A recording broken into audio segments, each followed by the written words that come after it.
Est-ce qu'on ne peut pas adorer Dieu si on ne va pas à l'église? La réponse de Jésus surprend beaucoup de monde. Si ce dimanche tu ne peux pas aller à l'église, ne te sens pas coupable. Peut-être que quelqu'un t'a déjà dit, si tu ne vas pas à l'église, tu ne peux pas vraiment adorer Dieu. Mais la Bible nous montre quelque chose de différent. Écoute bien jusqu'à la fin. Ces 3 vérités peuvent changer ta façon de voir les choses. Et si tu n'as pas le temps maintenant, enregistre cette vidéo et partage-la avec une personne qui en a besoin. Premièrement, David adorait Dieu dans le désert. Avant de devenir roi, David a passé des années à fuir Saul. Il n'avait pas de temple, il n'avait pas d'assemblée, seulement le désert. Pourtant, il chantait pour Dieu et le cherchait de tout son cœur. Dans le livre des Psaumes chapitre 63 verset 2, la Bible dit « Ô Dieu, tu es mon Dieu, je te cherche. Mon âme a soif de toi, mon corps soupire après toi, dans une terre aride, desséchée, sans eau. » David n'avait pas de temple, mais il adorait Dieu avec un cœur sincère. Deuxièmement, Daniel adorait Dieu loin du temple. Exilé à Babylone, loin de Jérusalem, Daniel continuait de prier chaque jour. Dans le livre de Daniel chapitre 6 verset 10, la Bible dit « Lorsque Daniel sut que le décret était écrit, il se retira dans sa maison, où les fenêtres de la chambre supérieure étaient ouvertes dans la direction de Jérusalem. Et 3 fois le jour, il se mettait à genoux. Il priait et il louait son Dieu, comme il le faisait auparavant. Même sous la menace, il n'a jamais cessé de chercher Dieu. Sa communion avec Dieu ne dépendait pas d'un bâtiment. Elle dépendait de sa foi. Troisièmement, Jésus a expliqué ce qu'est la véritable adoration.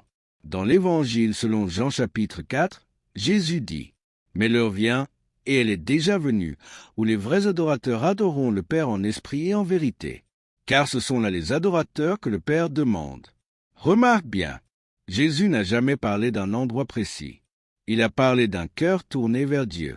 Car Dieu cherche des personnes qui viennent à lui avec sincérité. Alors qu'est-ce que cela signifie pour toi aujourd'hui? Si tu es malade dans ton lit, tu peux adorer Dieu. Si tu conduis, tu peux lui parler. Si tu fais le ménage, tu peux le louer. Dieu veut aussi habiter dans ton cœur. Bien sûr, n'abandonne pas les rassemblements avec les autres croyants.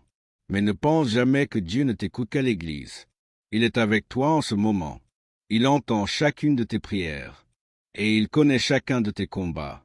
Si aujourd'hui tu veux dire « Seigneur, où que je sois, je veux t'adorer », écris dans les commentaires « Amen » et partage cette vidéo avec une personne qui a besoin d'entendre cette vérité.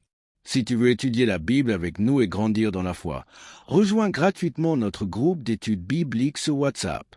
Clique sur le lien dans ma présentation ou envoie-moi un message avec les mots « Je veux apprendre la Bible ». Que Dieu te bénisse. Jésus veut que tu écoutes ce message aujourd'hui, pas demain. L'enfer est rempli de personnes qui pensaient qu'elles auraient encore un lendemain. C'est justement ce que Satan espère. Le mot préféré de Satan, ce n'est pas non, c'est demain. Demain je changerai. Demain je me réconcilierai avec Dieu.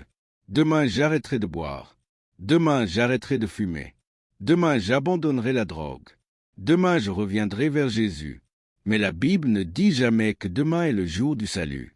Elle dit dans la 2e épître aux Corinthiens, chapitre 6, verset 2, « Voici maintenant le temps favorable, voici maintenant le jour du salut. » Ce n'est pas demain, c'est aujourd'hui, parce que personne n'a la promesse d'avoir un lendemain.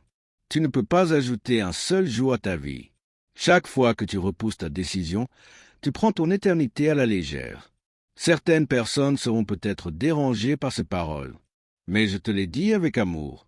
Je préfère que tu m'envoies aujourd'hui et que tu trouves le chemin de la vie, plutôt que tu apprécies mes paroles alors que tu t'éloignes de Dieu. Jésus ne nous a jamais appelés à chercher la popularité. Il nous a appelés à être la lumière du monde et à faire briller cette lumière au milieu des ténèbres. Si tu regardes cette vidéo aujourd'hui, ce n'est pas un hasard. Ce n'est pas une simple vidéo apparue sur ton écran. C'est peut-être un appel de Dieu. Si tu attendais un signe pour revenir vers lui, le voici. Jésus revient bientôt. Demain ne t'est pas garanti. Aujourd'hui est le jour où tu peux prendre une décision.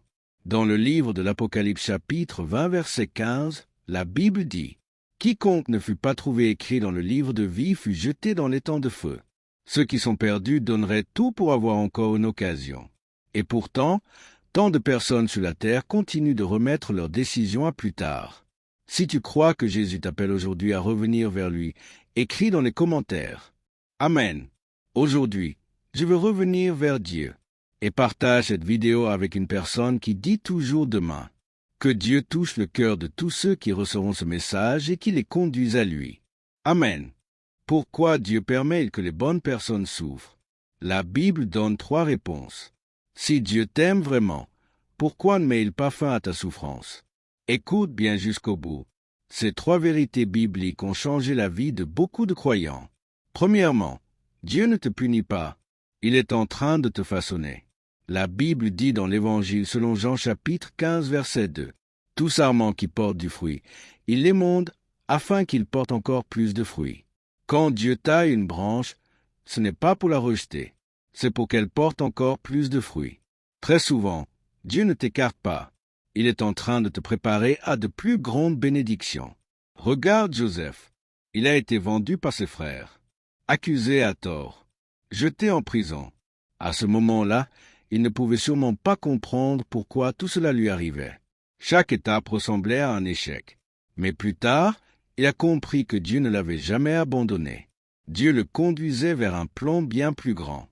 Deuxièmement, la souffrance fait souvent grandir notre foi. Sans tempête, les racines d'un arbre ne descendent pas plus profondément. Sans épreuve, la foi de beaucoup de personnes ne grandit jamais. La Bible dit dans l'Épître de Jacques chapitre 1er versets 2 et 3. « Mes frères, regardez comme un sujet de joie complète les diverses épreuves auxquelles vous pouvez être exposés, sachant que l'épreuve de votre foi produit la patience. Dieu ne prend aucun plaisir à voir tes larmes. Il est en train de former une foi solide, capable de rester debout au milieu des tempêtes.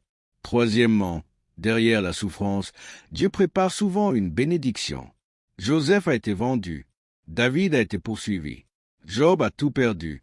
Aux yeux des hommes, il semblait avoir échoué. Mais Dieu était déjà en train de les préparer. Plus tard, leurs souffrances sont devenues une partie de leur témoignage et de la gloire de Dieu. Dieu ne gaspille jamais une seule de tes larmes. Si aujourd'hui tu traverses la période la plus difficile de ta vie, ne pense pas trop vite que Dieu t'a abandonné.